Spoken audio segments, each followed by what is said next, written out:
I'm Robert Cavuto, and today on Metal Rules, we're speaking with Tom G. Warrior of Celtic Frost for the new release of their box set, Danse Macabre, that will be coming out November 25th in the United States. Welcome. I'm very excited to speak with you. Thank you for taking the time. Thank you for having me, Robert. Yeah. So why is this the right time to release the box set? You'll have to ask BMG Records in London. They have the rights to Celtic Frost's early music.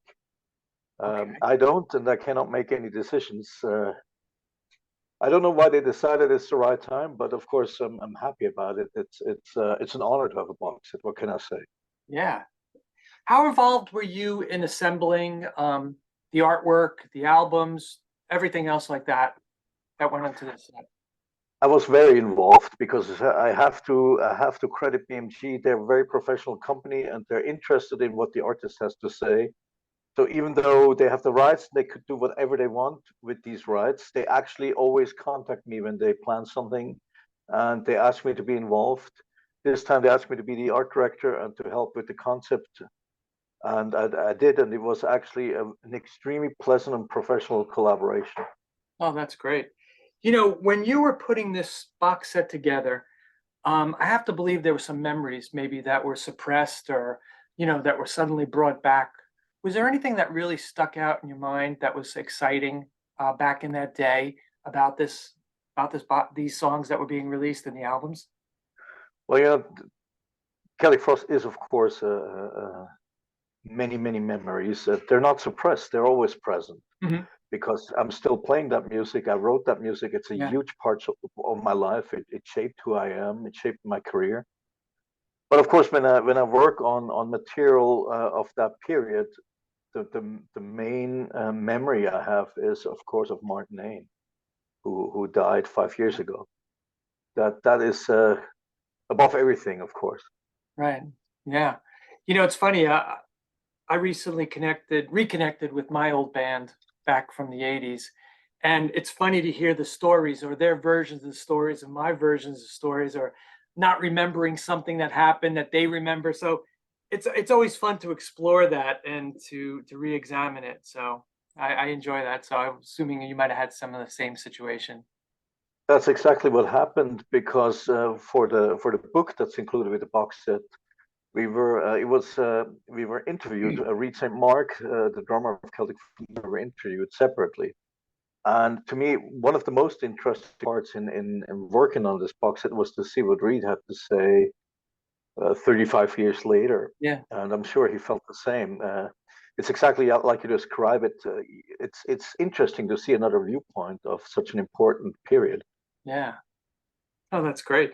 You know, um, what was the decision to name this box set Dance Macabre off of the song from Morbid Tales, excuse me. Well, BMG asked me what title I would like to have for the box set, and I supplied them with a short list.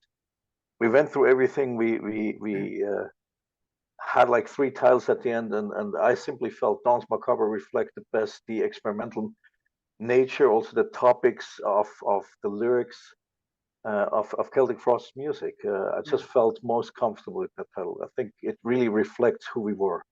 Oh, that's nice. I agree with you. I think it really encompasses everything to the band. One of my favorite things about this box set was the Grave Hill Bunker rehearsal tapes. It was great to hear the band raw, and I talked about my band. It was great it just took me instantly back to being in a band in a garage and recording yourself. And it was just so alive and so electric. I really liked it and real, you know? I felt exactly the same. I exactly know what you're talking about. Yeah. Um, these rehearsals were, of course, recorded in a most simple underground manner. We had a tape deck in the rehearsal room, and there was one microphone in the room. But I think that's exactly why they work. It's not polished. It really shows the enthusiasm of a bunch of young kids Yeah. who live for this music and are fueled by testosterone and passion. And beer. Well, yeah. We always had a lot of beer. It's always good, and it was always fun. Um, what would the 20-year-old Tom have to think about this box set? Well, the 20-year-old Tom would have never expected that there would be a box set almost 40 years later. Yeah. We were really an underground band, and as you know, Hellhammer and early Celtic Frost were quite shunned initially. Yeah. And we also didn't have this huge concept of having a career. We simply wanted to play music. It was very, very honest, very much fueled by our personal passion for music, not for some career aspirations. So to still be here and to still be a musician and to have this box set is of course a gigantic honor. And at the same time, I owe it all to the audience. I wouldn't be here for if it wasn't for the audience. Yeah. No, I agree.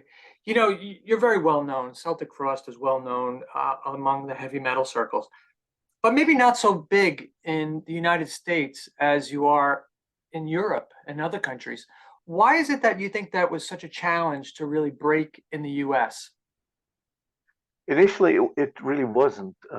We loved touring the U.S. With every album, but over the years, the American government has made it more and more difficult for bands to come over, and so we came over more seldom, and that's really a shame. It's become this gigantic and hyper expensive procedure of bureaucracy if you want to come over with a band, and then if you actually make it over, there's a huge artist tax and so on and so on. Oh, wow. And I understand, of course, that the US is trying to protect its own artists, and there's some merit to that. Yeah. I totally understand it, but of course, it makes it very difficult for a lot of European bands to tour reasonably in America, and it's not for lack of wanting to. Yeah. I hear also American bands going over to Europe, it's the same thing. Like Anthrax and Black Label Society just canceled their tour because it was too expensive to go over there. So I imagine it's kind of the both works both ways in some degree, right? Well, if an American band wants to play in Switzerland, they don't have to have visas or anything like that. They can Oh, just come and play, which is basically the way it should be, in my opinion. yeah. But it's a shame. In the old days, the 80s, which is the period this box set covers, it was, of course, we had to have visas, but the procedure was so much simpler Hmm. and less expensive and less lengthy. So we just went, got the visas, and people at the U.S. Embassy in Switzerland, they said, oh, you're back, Celtic Frost. We're so happy that you're coming. But these times are long gone, unfortunately. Yeah, yeah. If you could pick one song in this box set that was the most decibel breaking song when you played it live, what would it be? Well, it probably has to be Circle of the Tyrant or The Usurper. Yeah. Both are on To Make a Theory on. No, that's a great one. Those are two. That's awesome. And are you content with the public's perception of Celtic Frost within extreme metal history? That's a difficult question. I think we were quite blessed, and we feel very honored that there is a public perception of the band. Yeah. And of course, when you write music, when you rehearse and record this music, you have your own opinion about every song. You have your own picture of what it is.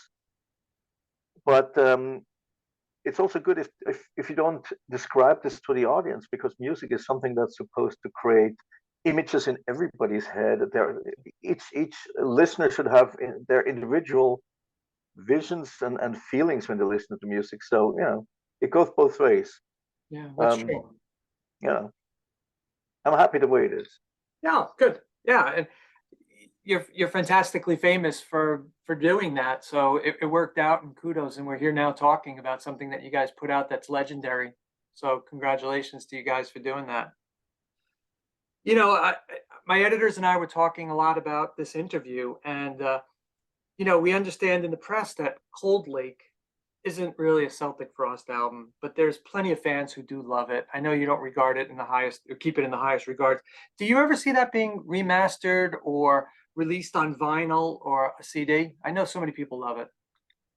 Well, I'm sure it's going to happen eventually. As I said, we don't own the rights to our early music, and Cold Lake is still from that period. So I'm sure at the latest, when I'm gone, some record company will come and think, well, we can milk maybe yet another penny out of this. Is it really necessary for the welfare of the planet? I don't think so. There's better albums than that. Yeah. Do you have a say in it? like said, listen, I don't, even though you don't own the rights, but do you have to agree to it and say, I want to do it or you don't want to do it? Do you have that final say? Well, BMG, the owners of the rights, made a reissue campaign of the Celtic Frost albums in 2017 already, Mhm. and they also asked me to collaborate at the time. And their original concept also had Cold Lake in there. Yeah. And I talked to them totally recently. I said, look, I don't think that's really a Celtic Frost album. I don't think it's going to enrich their catalog. And they actually listened to me, even though they didn't have to. And of course, by not including it, they lost some money, which is very unusual for a corporation that big these Right. days. So as I said, maybe eventually some other people will be at the helm there, and once I'm in a coffin, they will do the super duper Cold Lake box set with hairspray included and everything, and I can't stop them. But so be it. So, yeah, I get it. I get it. We talk about the audio, we talk about, the vinyl. What about DVD, video? Is there going to be ever like a box set of all the videos or live shows? I was thinking more or less. I'm not sure if any usable footage survives of Oh, the wow. early days. You have to understand. Not only were we an underground band and still struggling to get some attention, but the budgets were really low at the time by a record company. And also, it was the time before digital recording, where pretty much everybody could record high quality footage of a band. That wasn't possible at the time. So I think it's very rare. Yeah. There's some really good footage of the very last Celtic Frost tour, 2006 and 7. But there too, since the band fell apart again, I really don't know if that's ever going to see the light of the day. I'm not the only person to have rights in this, so Yeah. it really depends. And Martin is dead, and I have to deal with his brother who inherited all his rights, and his brother is in the financial sector and has really no interest in any art or music. So there's a lot of realities interfering with these things. Yeah, there always is, right? I get it. I get it. Unfortunately, yeah. Yeah. Um, can you provide us with an update on Triptychon? Is there any new music coming from that or any projects you're working on? Yeah, the record company is putting a gun to our head since we waited so long for an album. So yeah, it's actually gonna happen. Absolutely. Is it written? We're working on it. We're getting there. Yes. Oh, that's awesome. I enjoyed the last one. What was that, 2014? Well, yeah, the last studio album was 2014. The last album was the Requiem 2020. Right, right. Well, listen, I want to thank you so much for taking the time to speak with me. It's truly an honor to speak to such a legendary guitarist and singer. So thank you so much for taking the time. Well, as I said in the beginning, it's an honor. Thank you for having me. Thank you. Have a great day. You too. Bye.